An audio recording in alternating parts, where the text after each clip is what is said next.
gentlemen, welcome to the Happy Today podcast with me, Ryan Woods, otherwise known as Lady MAGA USA. This is going to be a killer episode, and the video is actually going to be on YouTube. So if you'd like to watch the video on YouTube, sometimes that's pretty fun.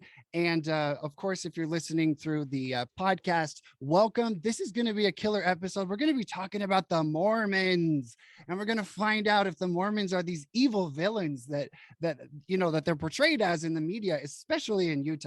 But before we begin, I want to tell you about my friend Kimberly. She is an entrepreneur in Texas. She is a Latina patriot, and she sells these awesome little doorbell covers. She has an American flag one. She has an eagle one. They would make a great stocking stuffer. She sent me a whole little package of these, and I've been giving them to my friends. They're amazing. You can go to waterwood.net. That's waterwood.net. And you can use promotion code LadyMAGA20, all caps, LadyMAGA20. Get yourself one of these doorbells, support an entrepreneur here in the United States, and let's stop buying crap made in China. That is the goal. So you guys, really, I've really been looking forward to doing this episode because, as you know, I grew up Mormon. I live in Utah. My closest friends in the world are Mormons. And within my inner circle, and especially with the LGBTQIA plus radicals, the Mormons are being persecuted. They're being villainized. And of course, they have a long history of persecution. So my guest today, Jacob Lloyd, is a staunch Mormon man. He's just an alpha father. He's out there standing up for his beliefs. And I've watched his content online, and I have seen this man ripped to shreds. You know, he's called brainwashed. He's called stupid. He's called naive. He's called bigoted. He's called hateful. And I've interacted with him before, even on this podcast. And he's a wonderful, good-hearted man. So Jacob Lloyd, welcome to the Happy Today podcast. Well, thanks for having me, Ryan. Glad to be here. You know, I'm kind of having an anxiety attack because as a member of the LGBTQIA plus community, I'm triggered because I'm talking to a bigoted, hateful, evil Mormon. I need a safe space. I don't know what you've been told, but it's true. We can't stand LGBT people. We run them out of our churches. If you came to my church, I'd be really disappointed, Ryan. I'd be upset. I know, I'm guessing you absolutely would. Of course, I'm being facetious and sarcastic, but before we begin, I did grow up Mormon, and I went on a Mormon mission, and I know you did too as well, to Argentina, right? Yes, that's correct. Okay, awesome. I just wanted to tell you a little story. I was thinking about all the things I want to talk about in this episode, because I'll just be open. I'm here to defend the Mormons. I'm here to give you an opportunity to show people who you really are. And for those of you who are not too familiar with Mormons and Mormon culture, we'll do our best to avoid the jargon, because I grew up Mormon, so did Jacob. And so we'll try to make sure things are pretty clear. Also, I know the Church of Jesus Christ of Latter-day Saints wants us to say Latter-day Saints, and they want us to say LDS. I'm sorry. I love the word Mormon. I'm culturally Mormon. I will say Mormon until I die. And just a little while back, the church was having a TV show called Meet the Mormons. So sorry, I'm saying Mormon. And if Jacob, you are deeply offended, I apologize. That's all right. We all are allowed to offend each other, right? Well, I kind of feel like the Mormons telling me what I have to call them is a little bit like the LGBTQIA plus people saying that you have to call me Z, they, them, you know.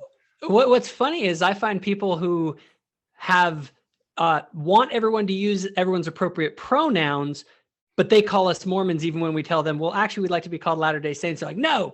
But if I were to, have an issue with pronouns, there'd be a big problem. So I always found that kind of confusing. It seemed like a double standard. Well, no, it's not, because misgendering someone or not using their pronoun is in fact violence. We all know that's that, right. Yeah. My thing is too, and I'm like, if someone doesn't want to call me, if someone wants to use Mormon like you, like I don't mind. It's more of an internal thing. Like if you're a Latter-day Saint, I use the term Latter-day Saint to describe myself. That's fine. But unlike some in our broader culture, I don't demand that you do it or say that you're, committing violence or doing something horrible. I respect people's liberty. Well, as we go forward, I have a deep affinity for the word Mormon. I don't know why. I was raised by a very staunch Mormon man. We'll talk about him a little bit. he always loved me to sing the song with my cousins. A Mormon boy, I am a Mormon boy. It was a great song, you know, It's a classic. whatever. Okay, so I just want to tell you this story so people kind of understand the level of commitment and hard work it takes to actually be a missionary. And when you talk to someone who is a returned missionary, an RM, that means that they spent 2 years of their life overseas. And when Jacob went on his mission and when I went on my mission, we didn't get to call home every week like the babies do now. We had to write handwritten letters. I didn't even have, we weren't even allowed to use email. So I just want to tell you a story. So I went on my mission to France and I had a French companion. Most of my companions were American. A companion, for those of you that don't know, is you always see the Mormon missionaries 2 by 2. So you're assigned a companion and you go everywhere 24/7. You don't separate. So I was stuck with this fat French guy with rotten teeth and swollen gums. And in every appointment, when people would let us in to share the good news of Jesus, he would sit there and pick his face like his zits and they would be bleeding. And then, so I had to be very patient and tolerant. And I know why they put me with this French guy. It's because I was a hardworking, I took no nonsense. I obeyed the rules. We got up at 6, we knocked on doors, no lollygagging about. So they put him with me because he was a troubled missionary. And one day it was early in the morning and he was making himself a pork chop and peas like for an hour. And I went in and I said, we need to get out of the apartment. It takes 10 minutes to eat breakfast. Let's go. And he snorted and spit all over my face. He spit. No, literally, he spit all over my face. Oh my gosh. Yeah. And I just stood there and I was like, okay. So I got on the phone and I called the mission president. I couldn't move. I was so angry. And the mission president, I said, hello, brother so-and-so, elder so-and-so has decided to spit on me. And the mission president, in his worst, terrible French accent, said, Elder Kono, vous êtes fâché? Are you angry? Oui, je suis fâché. So I just want to say that I dedicated my heart and my soul to the Mormon movement as a missionary. I know you did too. And looking back, there's all kinds of stories like that. But I want people to know that I understand the Mormon people. I love them. And that's why I'm here with Jacob. So just a quick background. And then I want Jacob to give his background as well. I was born into a staunch Mormon family. I'm the youngest of 8 children. My father was, I guess you could call him a radical right, hardcore Mormon, homophobe, like activist. He was just really, really strict and harsh. He wasn't necessarily a reflection of the Mormon culture, but I was raised in that environment. I'm an Eagle Scout, proudly right there, even though the Scouts have been ruined. I went on an LDS mission and I came out of the closet when I was 22 because I was at Brigham Young University, came out of the closet, left the church, went through a time where I was a little bit bitter because there was some pain there, and then just kind of accepted who I am and sort of forgot about the Mormons until I moved back to Utah 4 years ago. And I've just been reactivated in this community of primarily Mormon people. And it's been a beautiful experience. And coming out as Lady Maga USA, a conservative drag queen, has literally been 100 times harder than coming out as a gay Mormon was. I'm not joking. I even lost my job in the airline industry because of this. The persecution, the hatred, the mockery has been relentless. And when I came out of the closet, yeah, we cried, whatever, worked it out.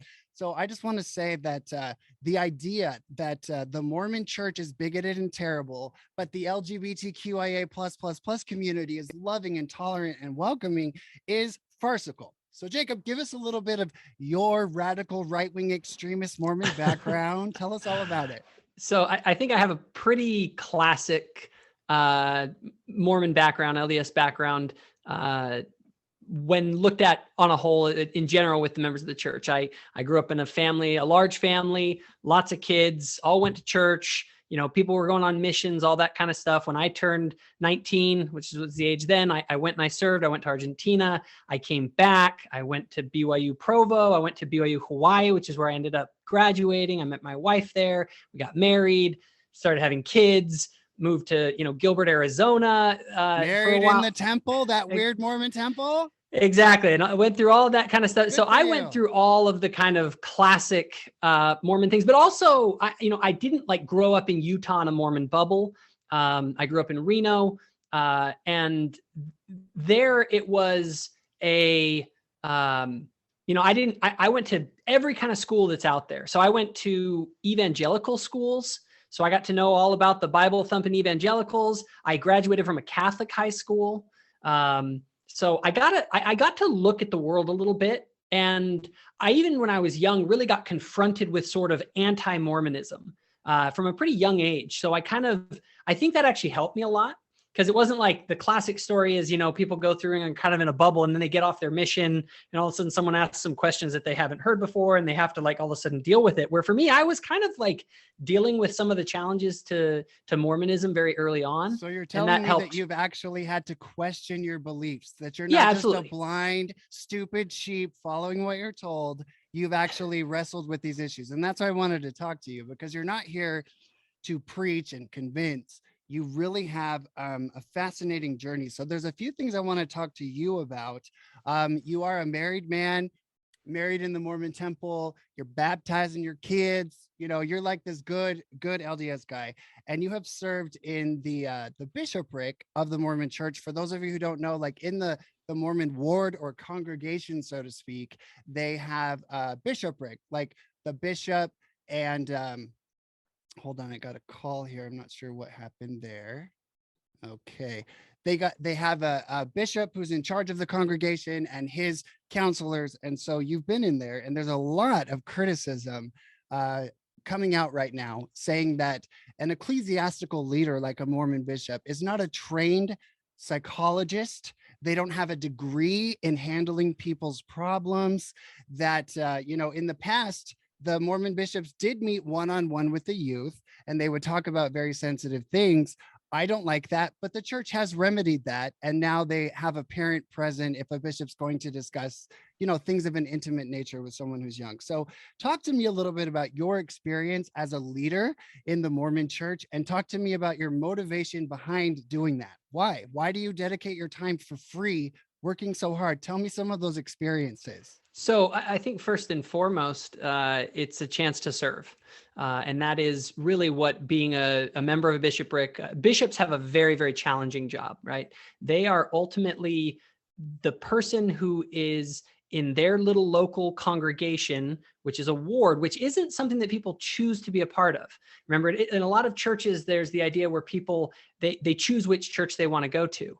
Within our church, you are assigned to the local ward, right?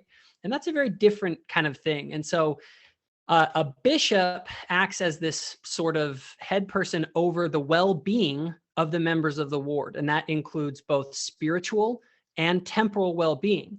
And so you get in there right in close with people who have all sorts of problems and issues in their lives.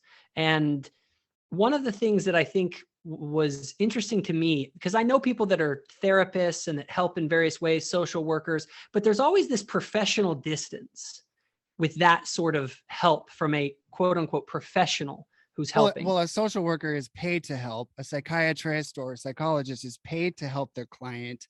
So what you're kind of saying is you really develop a personal relationship with these people. What sort of suffering have you helped people through? Because you said serve people. I don't think you're serving them, with judgment. It sounds like you're serving people. What kind of experiences have you had? One of the things that I had that was the hardest in doing it was, it kind of sucks because you have to go into all the hardest thing. When someone's child dies, you're the one who's there at their house crying with them.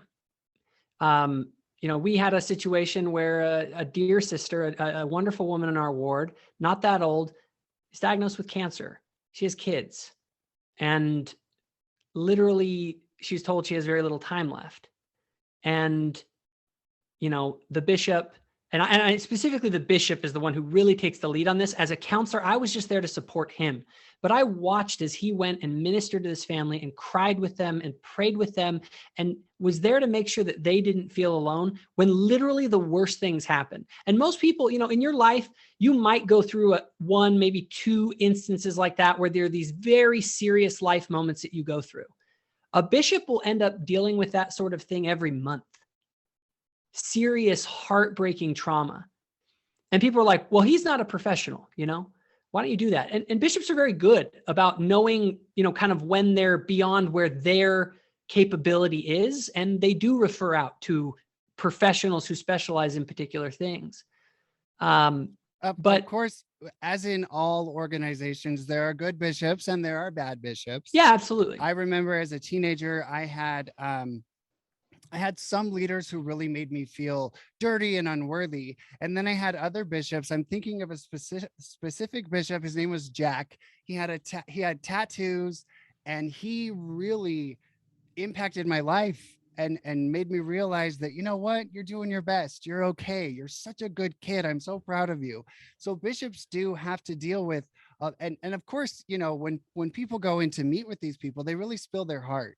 And so I would say that a Mormon bishop, 9 times out of 10, maybe, almost 10 out of 10, is there to help people through the bad times. They also have women in leadership positions through the Relief Society who go through similar things. I know my mother was a Relief Society president, and it was very emotional because she, like you said, had to deal with people who had a death, people who had, cancer and things like that. So, I would agree that there is a place for ecclesiastical leaders. I don't think they should be diagnosing someone with bipolar, but they're not. They're just there to kind of lend a helping hand and guide people along. Talk to me a little bit about the idea of worthiness, because when I was younger, I never felt worthy enough, and that really gave me a lot of emotional strain, and it was very difficult. I know things have changed since I was a teenager. Now that I'm 26, just kidding. I'm 28. Just kidding. Let's not talk about that. But when I was a teenager, things were very different than they are actually today. So I want to play devil's advocate and say, do bishops and people in leadership positions in your church define worthiness and make people feel dirty and unworthy to be there? If they're doing their job wrong, yes. The goal of worthiness and the way that I describe it to the people that I worked with when I actually conducted interviews and talked with youth about things and we did this kind of stuff is I always use the analogy of qualification, right? You need to be qualified to go on a mission, right? You need to be living up to certain standards if you're going to do that. There are commandments that need to be followed. If you're going to go out and be a minister of the Lord, you're going to need to have met a certain requirement. That isn't something that's totally foreign within our own world. We have qualifications for different things that people want to do. And if a person wants to participate in temple ordinances and make certain promises to God, they have to show they're ready for that. And so in my mind, it isn't that you're a bad and terrible person. It doesn't matter. I always use the analogy. It doesn't matter how far down the path you are. It matters, are you pointed in the right direction? That really is what God cares about. And so that is usually what matters most. But there are standards that are required because you have to be qualified for particular things. And the reality is that doesn't mean that you're a horrible person, you're bound for hell. It just means that you have things to work on. We all have things to work on. And there are certain things in the church that you have to be qualified for. Well, I know Mormons get a lot of get in a lot of hot water because their temples are so secret, and we're not worthy to go inside your temple, and we're not worthy, and not everybody is welcome. But I think you made a really good point. If you have an organization and you're old enough to know, what's going on within that organization, and you're a teenager or you're an adult and you want to go on a Mormon mission or you want to go in the Mormon temple, they have standards and qualifications, just like the Jews do, just like evangelicals do, just like colleges do. I think that they are singled out, that they're the only people who do that, and they're just the worst. But I do take issue with the church today, and this is where I take issue. They are turning more and more liberal and leftist, and I can't handle it. Oh my gosh. You'd think that my problem would be their take on gay people and stuff like that. No. All this mask enforcement. I have a close friend who was Relief Society president, a very important position in her ward in Las Vegas. And she was the only person who wouldn't wear a mask to church. And she was told, sorry. So Really? it depends on state by state and leaders by leaders, but well, I would say where I'm going to church right now, it's probably 80% of the people in my own home ward don't wear masks, and the others do. Some in leadership and things do, and I think that there's a level of where they feel like they need to, comply with that. But we don't believe that everything that church leaders say is always going to accord with what we think, and we are not a church of coercion. We're not going to kick you out if you don't wear a mask. And by the way, I was in that bishopric from the very beginning of COVID all the way through. Fun. See, I'm just mad at the Mormons for shutting down their churches. I'm like, okay, let's talk about constitutional rights. What are you doing? Take a stand. No, you've seen those videos of those Jewish guys in New York. And the Gestapo police came to shut down their meeting, and they were just screaming in their face, like, get out of here. We have the right to assemble. We have the right to pray to God. So I just kind of feel like a lot of people within the Mormon Church are so afraid of being offensive or actually taking a stand on what they believe that they cower down. And I understand why they do, because I've seen you online debating people, and you're always very kind. You don't go out there and name call the way they do to you. And you stand your ground. And it's like, the more you just kind of stand your ground rationally and calmly, the angrier they get. And I've seen these attacks on you and other Mormon friends that I have, specifically on the gay issue. So I want to dive into that issue, because clearly I think I'm gay a little bit, something like that. Something is telling me, I mean, something. I wouldn't have guessed. I wouldn't have guessed. Right. I'm kind of a picnic basket when it comes to that. But I have been accused by close people who have left the Mormon Church that the reason I associate with you, and I want you to have a platform, and the reason that all my best friends in my life right now are active LDS Mormon people, is because I am an internalized homophobe and I hate myself because of my upbringing. And I'm so traumatized because of my upbringing that's why I lean toward friendships and acceptance and being a part of the Mormon culture and being friends with Mormons. I would just like to say to any of those haters, I don't think I would be America's most controversial and outspoken drag queen if I was an internalized homophobe. I think I'd be wearing a suit, trying to blend in and trying to be like everybody else. And I'm literally the most out there gay person in America. I mean, come on. Certainly have embraced your gay identity. I think it's a little unusual to see someone who'd be phobic of themselves when you definitely aren't trying to blend in. and that's how I feel. And I want to give that same freedom to every American. Here in Utah, we have seen the Y for Brigham Young University, the Mormon college, be lit up in rainbow colors. Basically, it's vandalism. They don't have permission to do that. They're out there lighting up the Y. They have protests all the time at BYU and at Temple Square from the LGBTQIA plus purple-haired, tattooed, obese people out there just hating on that school.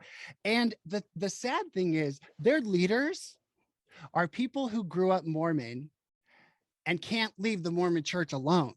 They can't just say, you know what, like for me, I'm not religiously Mormon, I'm culturally Mormon. And I say it was an incredible journey, and I graduated and I learned so much, and I keep all the good, and I just love it. I have no need to go out and stop them. What do you think is the end goal of people who consistently attack the Mormon Church?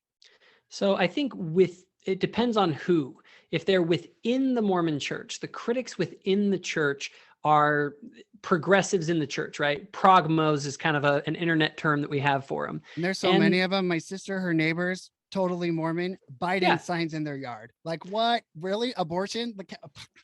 It's crazy. So a lot of progmos view the church as problematic. They have ultimately embraced sort of the critical theory approach that is revolutionize institutions and things that they're trying to basically bring into the church, which is to analyze the church, find all the problems with it, and then create agitation amongst membership about the things in the church in order to alter the church into what they want it to be. And this is totally contrary to kind of the model. They talk about sort of this bottom-up revelation instead of a top-down revelation. And so they look at themselves as these, we're going to make the church better, right? It's not that we're here at church to take guidance from the Lord through his apostles and prophets and on down. It is, we are here to help them to find the right revelation. You know what I mean? Okay, and well, so let me play devil's advocate and just kind of point a finger at you. A lot of those people that you're talking about are Mormon people with gay children. Yep. LGBT children. They're in pain. They love their child. They don't believe that being gay or whatever, or trans or whatever is wrong. So they're coming from a place of pain, and they feel that there is great injustice within the Mormon Church. But in our pre-podcast interview, you talked about some statistics about LGBT Mormon youth. And I'd like you to share those because I found them very surprising, and I have some ideas about that. So I have a blog that I wrote where I basically compiled all these different studies on a variety of issues. And one of them was depression and suicide amongst LGBT. And there just is a myth out there. It's just a lie that LGBT gay people are committing suicide at higher rates than your average LGBT person in Utah. Specify that. The Mormon. Yeah. No, LGBT kids are killing themselves at a higher rate. Especially yes, absolutely. Especially transgender kids on hormones and drugs, mastectomies, penectomies. Those kids are killing themselves. That's separate. Yeah. So you're talking about Mormon kids who are out of the closet. They're Mormon. They go to church and they say, "I am a picnic basket like Lady Maga." So it says this: Latter-day Saint LGBT youth had an average suicidal thoughts and behavior value of 0.57, while non-Latter-day Saint LGBT youth had an average of 1.09. That's almost double. In other words, if your child is a Latter-day Saint and they come out as gay, they have a 50% lower shot of committing suicide in the state of Utah. I mean, okay, who did that study? Because I know alarms and bells will go off. That you just must be lying. Where did you get that information? This information, I believe it, and I'll tell you why I believe it. This information is from APA SciNet. It's a particular study by J.S. McGraw in Psychology of Sexual Orientation and Gender Diversity. It's a journal. I have it linked on my website. Is it a Mormon publication? No. Okay. No, this is peer-reviewed stuff. Yeah. So can I tell you why I think those gay Mormon kids are not killing themselves as much as kids who are not? Yeah, go ahead. Okay. So I'm gay. I knew it, like really knew it when I've always had the same sex attraction since I was little, and I was not sexually abused and I did not have any of that. So I believe I was born this way.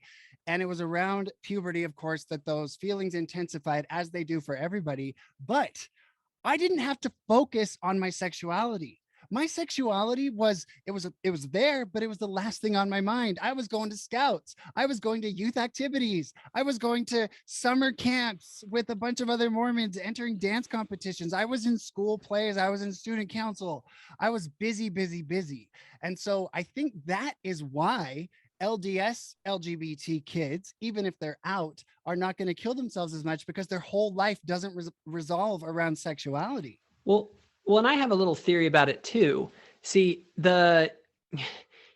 when a person becomes LGBT or becomes, when they come out as LGBT now in this culture, there is this group of society outside that comes around them and says, hey, all those Mormons, they hate you.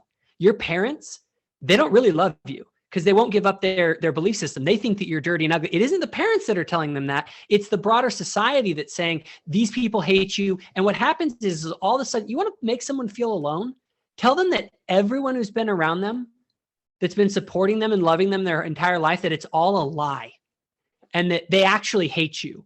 And that these people, unless they abandon their faith, that means they don't love you. And therefore, when they don't, it's just a sign that they don't really care about you. I mean, you're literally taking a person and isolating them from their family and community that have been around them their whole life with that kind of rhetoric. It's harmful.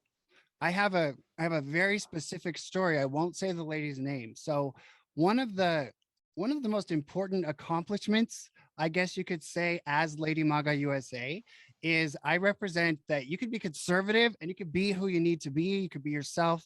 And I get messages, and I give my personal number to these people from parents all the time saying, my child just came out as trans. This super patriot guy said, you know what, just found out my son is hiding women's clothing under his bed and has been sneaking around. So they call me, and I work with them and help them understand that you don't have to hate your child. You can't completely control your child. But one woman called me. Her daughter is now out of the house, living in some sort of LGBT little group that she joined. But before she was of age, the so-called LGBT helpful charitable group support, LGBT, I don't even know, and I won't say their name.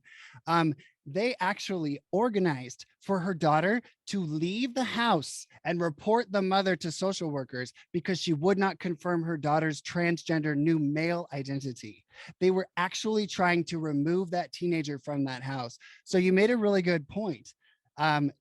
This community says, if you live in a Mormon house, you are traumatized. And she had a pretty good relationship with her daughter.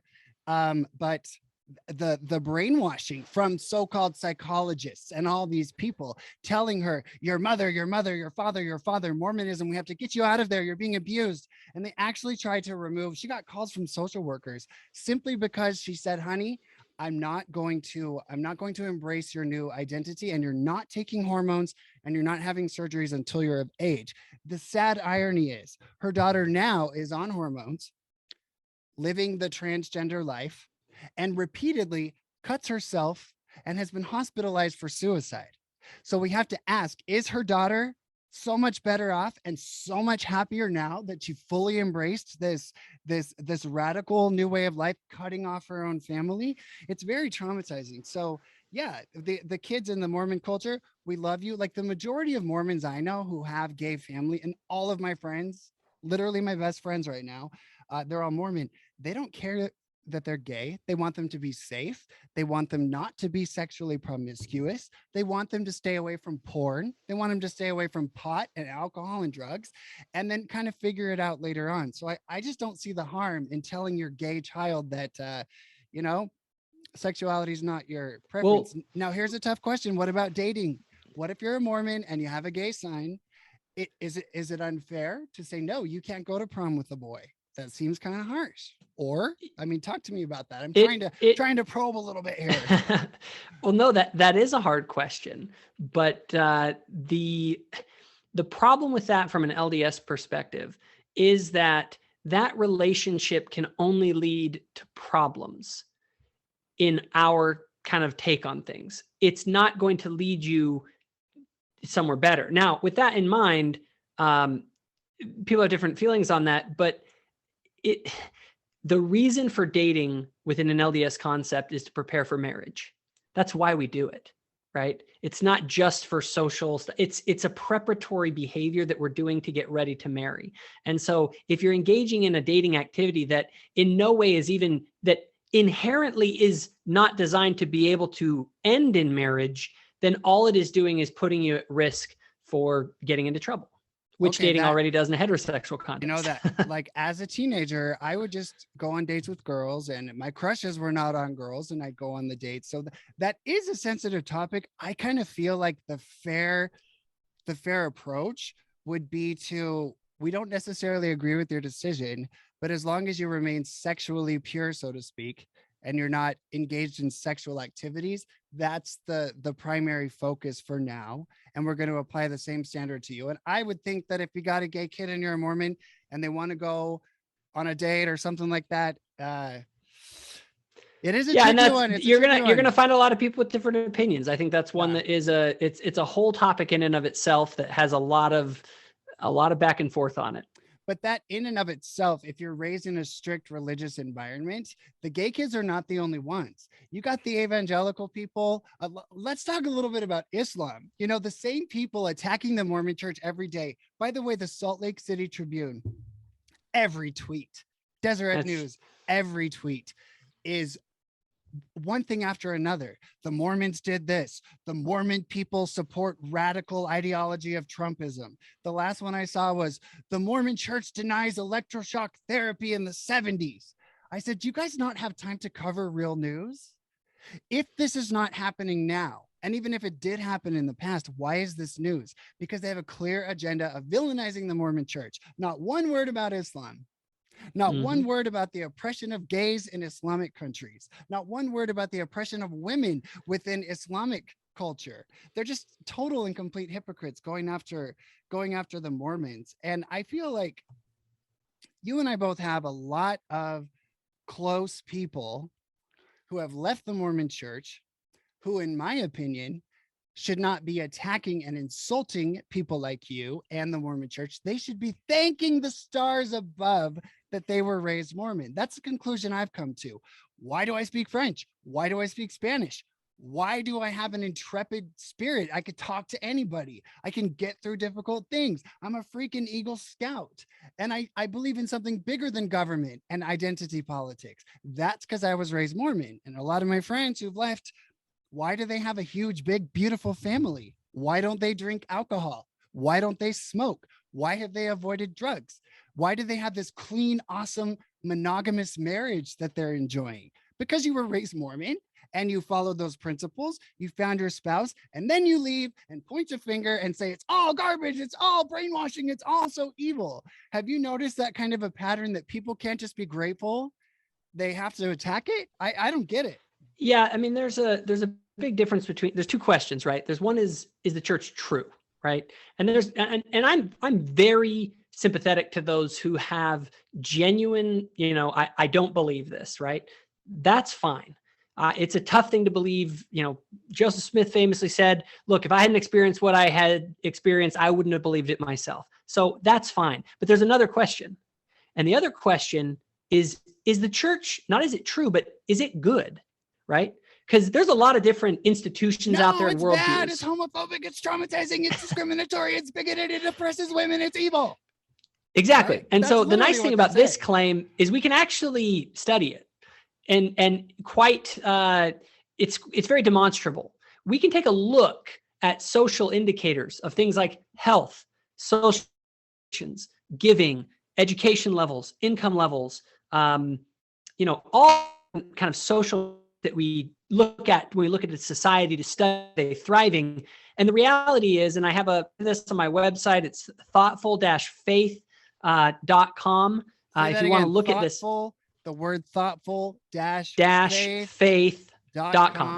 Okay. Yeah. So I like where you're going with this, because I'm not going to sit here and argue your doctrines. I don't adhere to the religious aspects of all of it. I don't judge it. It's none of my business if people want to believe what they believe.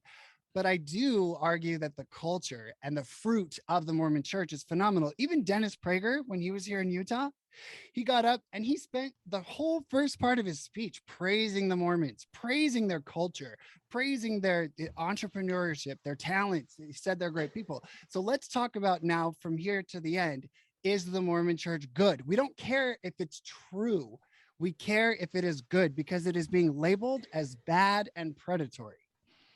Yeah. So, I mean, you can look at a variety of metrics on health. You're talking about a difference of,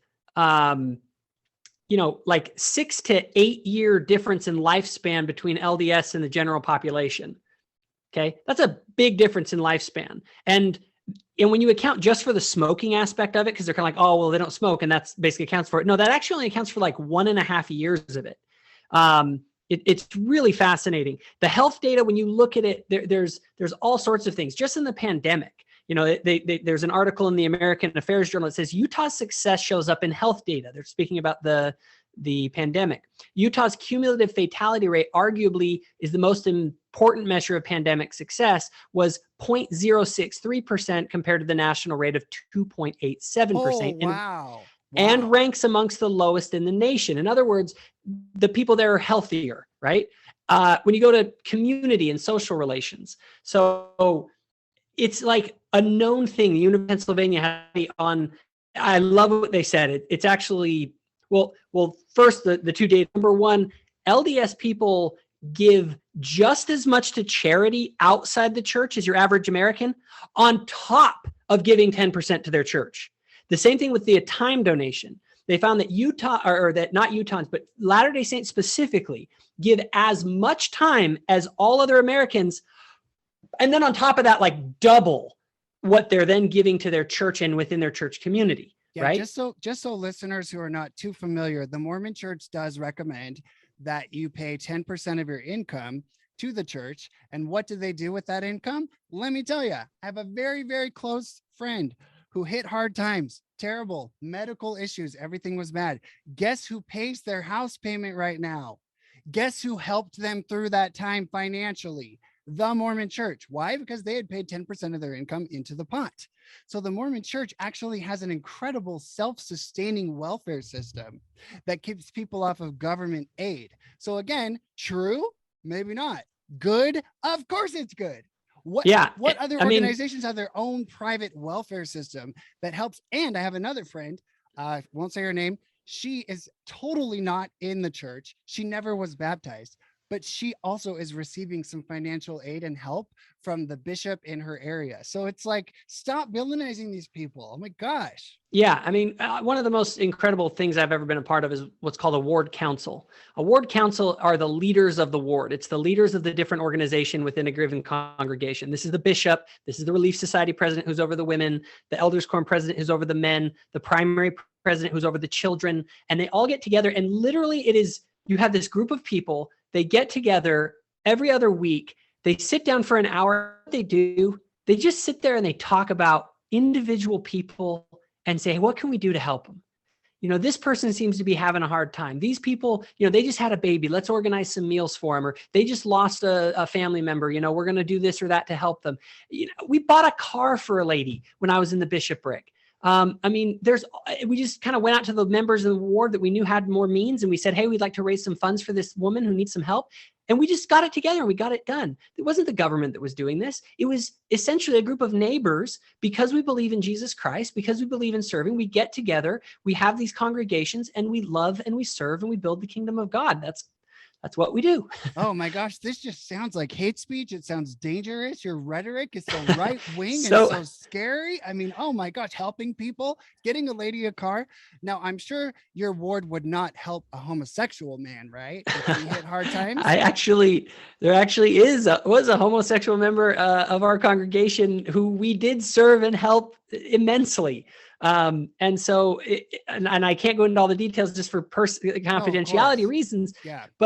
But like, there were all sorts of things that were done. And a lot of people have no idea. They need to go and sit in a ward council, sit in a bishopric meeting when they actually talk about this stuff. And you go, I never realized all this stuff is going on behind the scenes, and how many broken hearts and how many hugs and how many just, we love you, we're there for you, and how many meals are being brought and all these things to people that you're just helping out in whatever situation you can find out about. And the problem isn't that a lot of people are like, well, the church doesn't do, you know, maybe they don't need to do more or whatever. That's only because of lack of resources. The bishop can only do so much.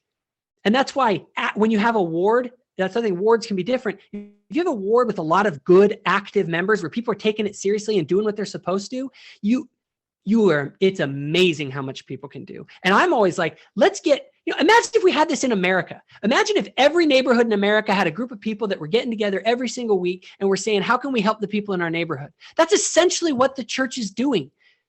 Every single week. That's how it was in the past. That's, you know, people relied on their religious communities. And I know you we both believe that the modern leftist narrative is that government is God, celebrities are God, Fauci is God, CDC is God, psychology degrees are God, universities are God. And they got rid of that idea that we do need a religious community, whether you're Jewish or whatever. You need that congregation to kind of back you up. The reason I am super passionate about this, like I spent years and years of my life, even though I'm only 28, I spent years and years of my life just kind of not dealing with Mormons and not really thinking a lot about it. But after my mother died, I was living in Utah.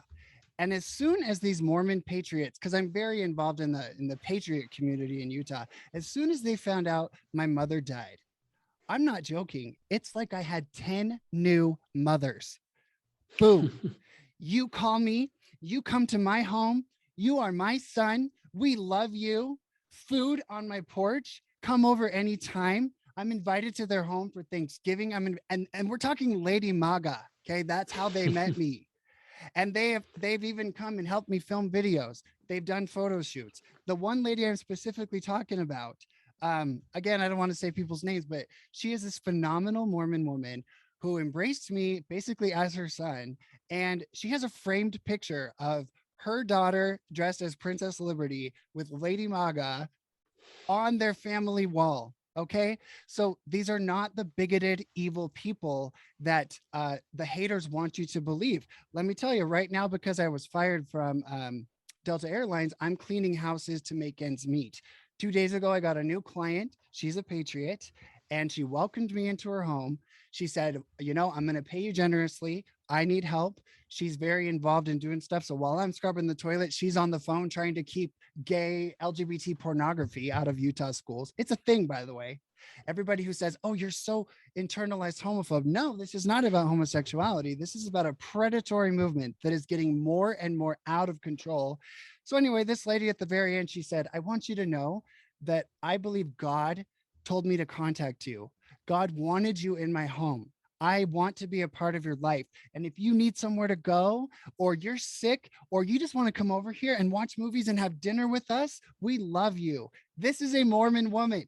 So I get so angry when I see people online calling you, you know, ignorant and hateful and bigoted, and you're responsible for suicides and all the evil things that they throw at you. When I've seen your debates online, it's just so hurtful to me personally, because these people are a firm foundation. No, but really so when you talk about the charity of the church, it's not just the financial contributions, it's the people themselves who are the most beautiful and special people in my life right now. I have been cut off by the LGBTQIA plus community. Their words, not mine. You are excommunicated, garbage person, bigot. They got me fired from my job, specifically LGBT people. It's definitely a neo-Puritanism. And like you said, it isn't just about giving money. And that's the really cool thing. And there's a specific study that I thought was really cool, because you'd mentioned government, right? Well, this Bloomberg had an article that kind of analyzed why Utah does so well when it comes to so many social metrics and economic metrics. And it says, before you share that, I want to say this. Yeah, Utah, as it once was, is rapidly disintegrating, and we are Colorado 2.0 very soon. Yes. So all of these statistics are changing now, because we have the influx from California, and we have more and more anti-Mormon sentiment within the state. So you can attribute what you're going to share with me to the LDS cultural foundation in the state, but going forward, we're losing that very rapidly. I want to make a very clear distinction here. 70% of Utah is not active members of the church. Okay. Only about 30% of Utahns go to church on Sundays. Okay. At LDS Church on Sunday. Right. So when you look at Utah, you can't just say, oh, well, if Utah does it, it must be Mormons, because most people aren't even active members of the church in Utah. Now, with that said, there is another level of analysis that you can do. You can go look at the county level. Okay.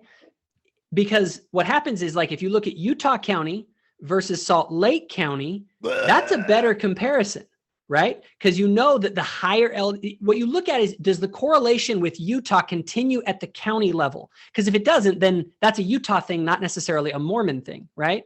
But if you're noticing that the correlation goes through and passes through to the county level, you can see what's actually going on. And what you find is that basically all the bad things attributed to Utah correlate way more with Salt Lake County than they do with Utah County, including suicides, including depression rates, all of it, which says homeless tents. I'm not even joking. Salt Lake City today is Portland and Seattle.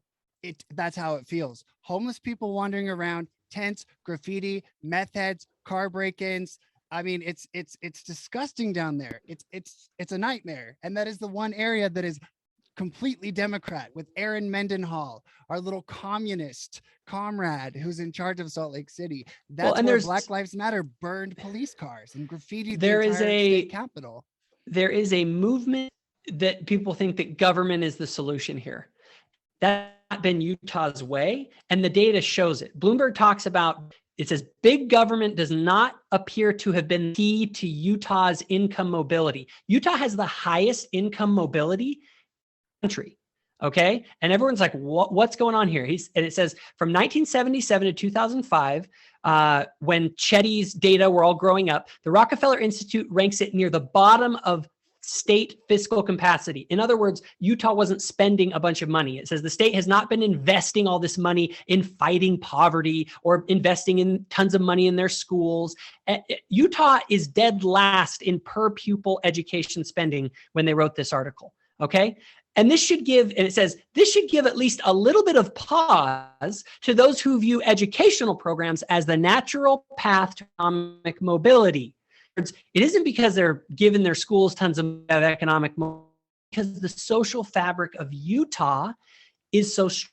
It says, but laissez-faire isn't necessarily the answer either. Utah is a deep red state, but its conservatism is notably compassionate, thanks in part to the Mormon Church. In other words, the church is taking care of the things that now people want the government to do by force. We were taught to do out of love.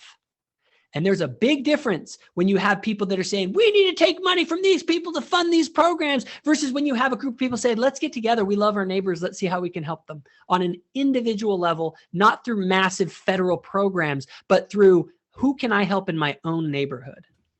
Exactly. You are actually preaching to the choir, but I want to be a good journalist and I want to talk about some kind of tougher issues. Two more things. I do want to talk about LGBT suicide.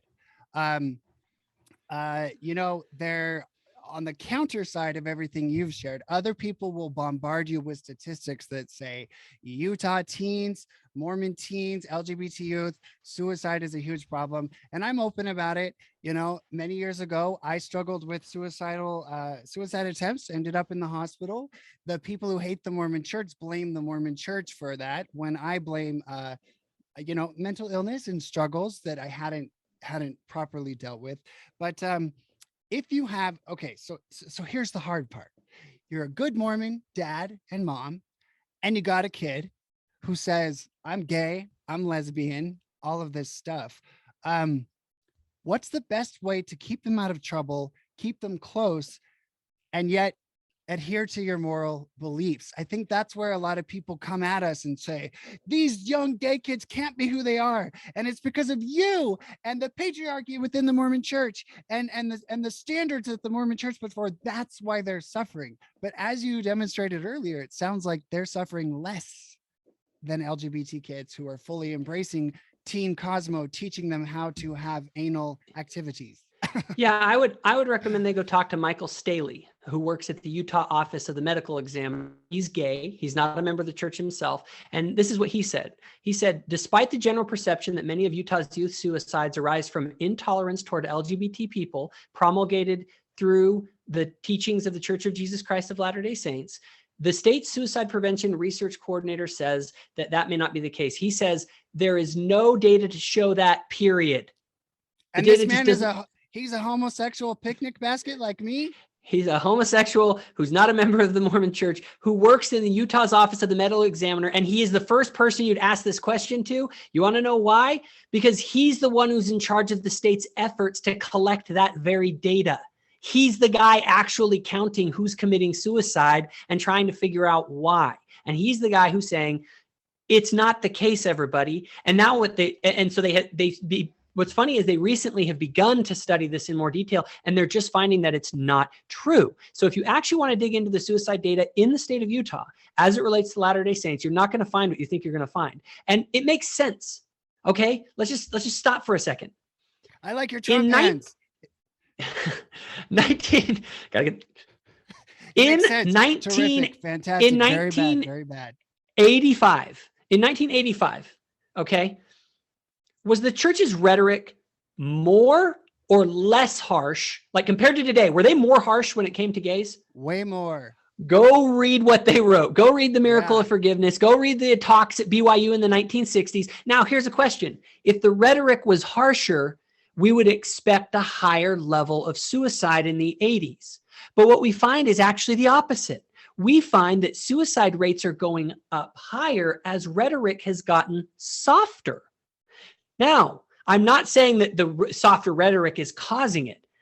I'm saying that I think, like most people who actually study suicide, find out that suicide is a complex phenomenon. There's even ideas that it has to do with elevation. There's all sorts of stuff. You know, I actually read a study, and I have friends who left Utah for that specific reason. The elevation does play, it kind of messes with people's brains. Yeah, it's a complex phenomena, but it's a mental health crisis. It's not a crisis created by the Mormon Church. And not only that, in addition, it's basically known fact, and I could bring up a million studies to back this up, that religiosity reduces suicidality because it gives people some hope and something to live for. Okay. Now, people are going to bring up anecdotes. Okay. Stories of gay people that have committed suicide or gay people that were mistreated. And I'm going to tell you right now, yeah, that happens. Okay. I want to jump on that topic right there. The people who committed suicide, oftentimes, the critics love to come out and say it is simply because they were raised Mormon and that is why they committed suicide. Were they also engaging in dangerous, promiscuous behavior, secret behavior? Did they contract a sexually transmitted disease? Were they using drugs? Were they smoking pot? Were they using alcohol? Were they looking at terrible, bad pornography? They don't talk about any of that. They only blame the Mormon Church and the Mormon parents. And it's always so complicated. Just like trans suicides, especially Black women of color, transgender women suicides. That statistic is at the front of every LGBTQIA plus discussion and movement today. But what they don't talk about is most of these transgender women, formerly men, who were murdered by African-American men, one, and two, they were engaging in prostitution and other dangerous activities at 4 a.m. after leaving a nightclub. And I'm not saying they should be murdered, of course not. But we do have to take everything into consideration and be realistic when we talk about this. Just like that lady's daughter, when she was under her roof, she was not hospitalized for suicide and she wasn't cutting her arm to pieces. After she left and went into her new accepting home, with the social workers who told her family is the enemy, then she ended up hospitalized for a suicide attempt and she has scars all over her arm for cutting herself. So let's not pretend that everything's going to be honky-dory if you fully embrace and just completely omit your religious beliefs in the home. I want to be very clear, though. There are Latter-day Saints. I won't call them Latter-day Saints. These people are abhorrent people who claim to be Latter-day Saints, but mistreat their gay brothers and sisters. They exist. I know some of them. I'll raise my hand. Okay? I've been a victim of that. I don't want to sugarcoat the things I've been through. I have been treated with bigotry. I have been humiliated. I have been persecuted. I have been through the worst of the worst. But I don't blame the Mormon Church. But see, that's the thing, because it is because it is against our religion to do that. These people are doing that in spite of the Mormon Church, not because of the church. Okay, so that is where ding, ding. That's something we always have to separate when we have these conversations. Yes. And the thing is people try and link it to doctrine and stuff, but all you're going to find, because at the end of the day, theologically, the idea is, okay, homosexual behavior is a sin. Well, guess what? I'm a sinner too. Everyone's a sinner. Okay, we all are. And at the end of the day, we're all filthy before God and in need of redemption. And anyone who doesn't, man is an enemy of God. You're right. Used to teach me the natural man is an enemy of God. What happens if you sit on the couch for a week? You end up in your own filth. And he was right. We got to wash our armpits. But I want to talk a little bit about. You said the detractors of the LDS Church. I want to know what their goal ultimately is. These people protesting Temple Square, the LGBT crowd at BYU, I understand the pain, I understand the confusion, and I understand conversations that need to happen, quite frankly, like you and I are right now. But I was in an online debate with someone and I said, You don't believe in freedom. You are attacking the religious beliefs of these people, specifically their beliefs about homosexuality.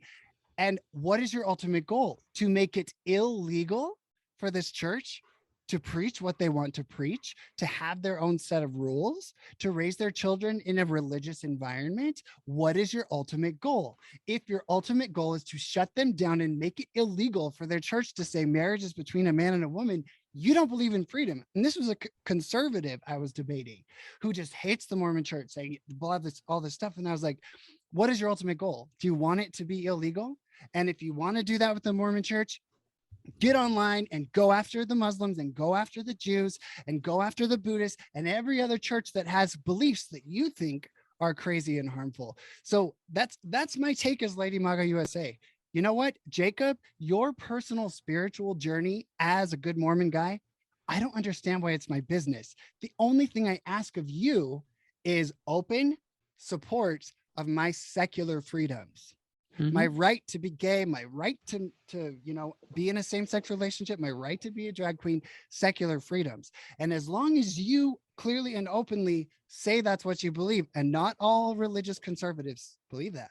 They want to legislate their religious beliefs.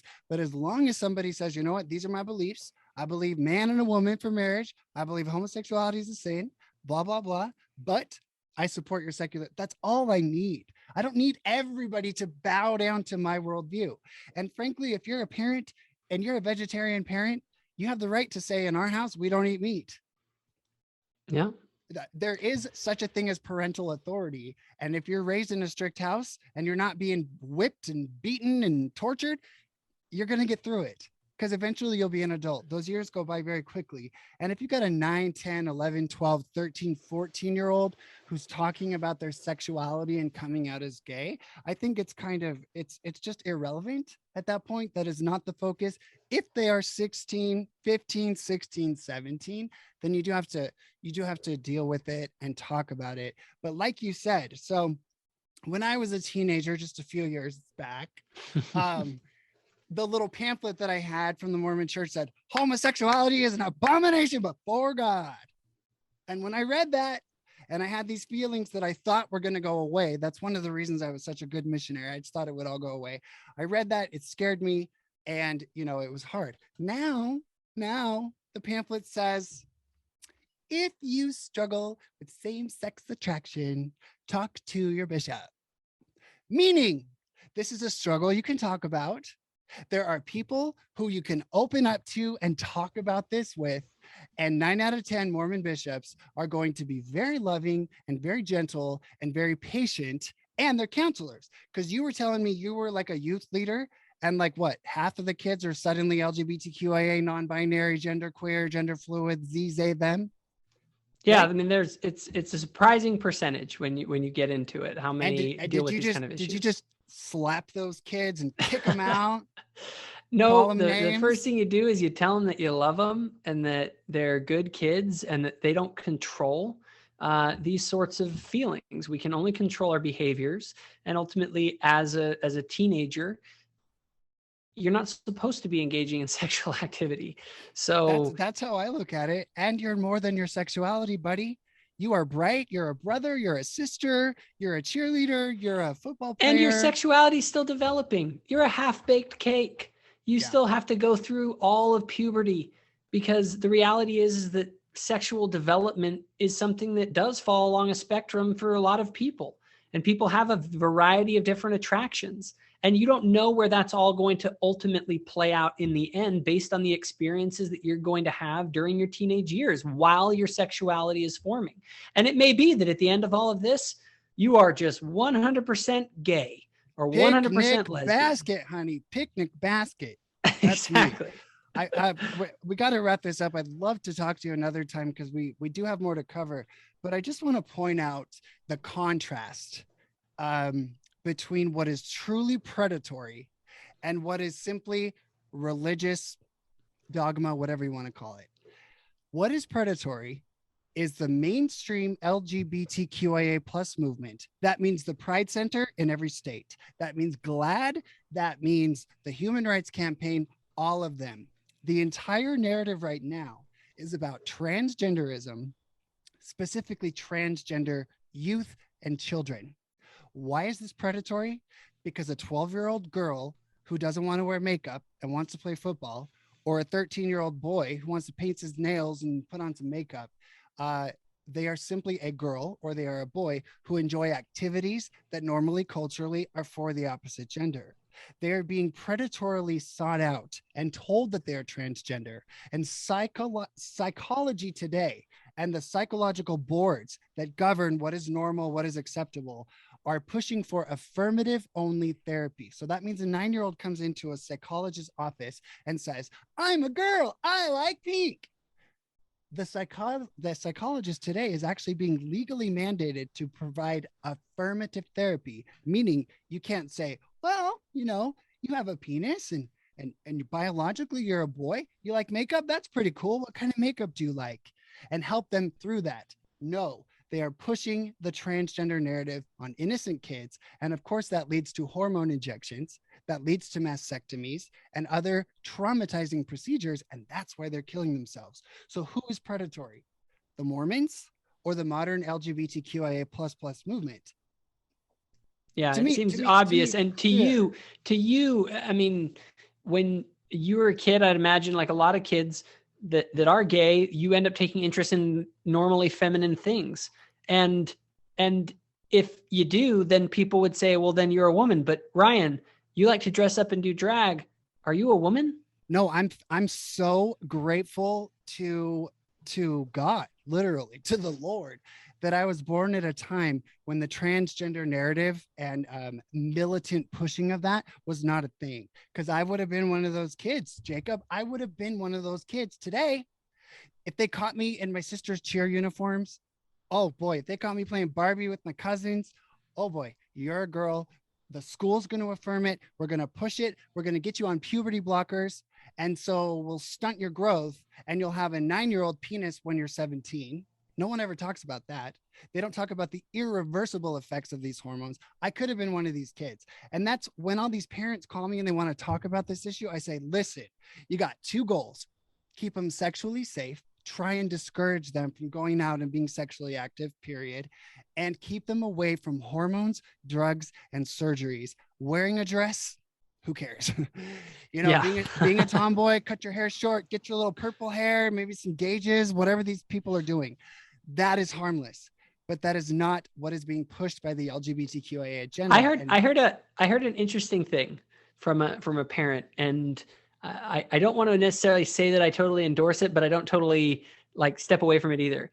They say their daughter had like, I forget what she had. She had like a nose ring or something, right? That was kind of outside of the cultural norm for Latter-day Saints. And someone had asked her and she said, what I do is I give my kids one thing. I give them one thing.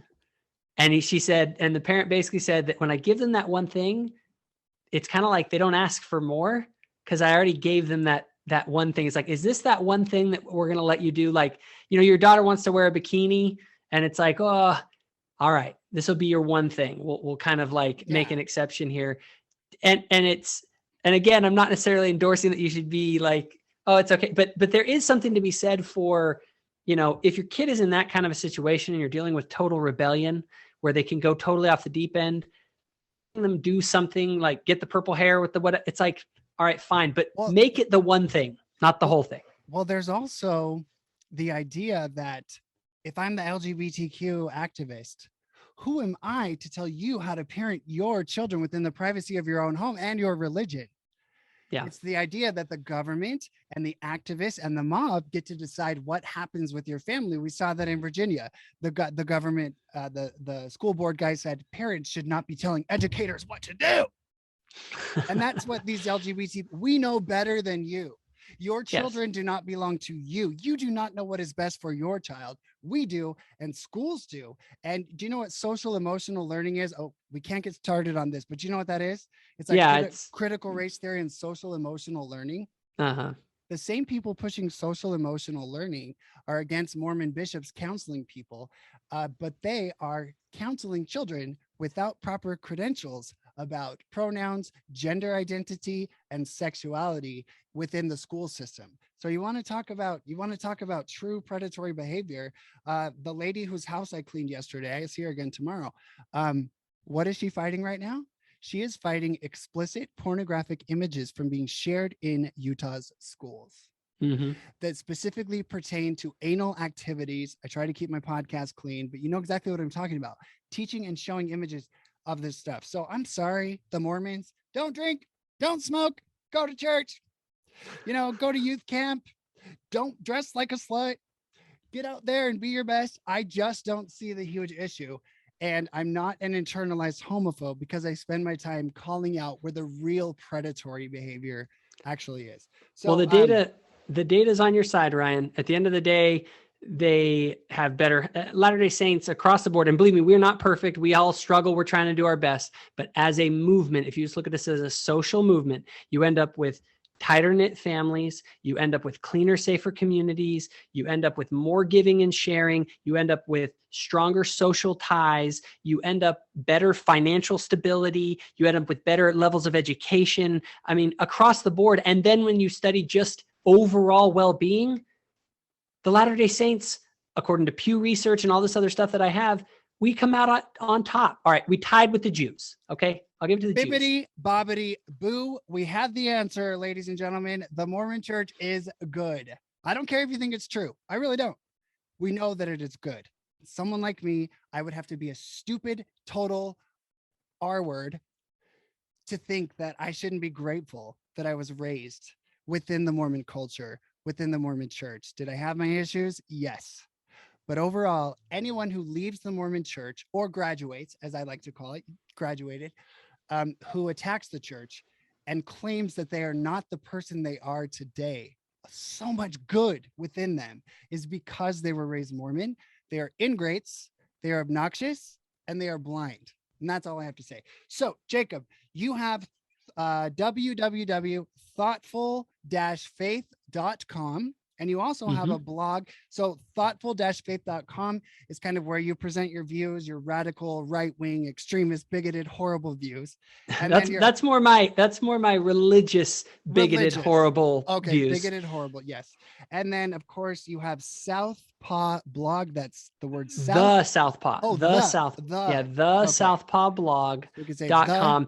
Southpaw PAW, like the Southpaw blog.com. You can read his content. He's a brilliant writer, and of course he's shadow banned, and people, they don't give him the credit that he deserves. That's why this guy's on my podcast, because I want his message to be spread, to people who need to know the truth, specifically about Mormons, because you ain't gonna find it at the Salt Lake Tribune. You ain't gonna find it in psychological journals. You're not gonna find it with any LGBT mainstream stuff. So let's get people like Jacob, let's give him the same platform that these LGBTQIA alphabet Gestapo police mobs have. So any final, would you like to give a closing prayer?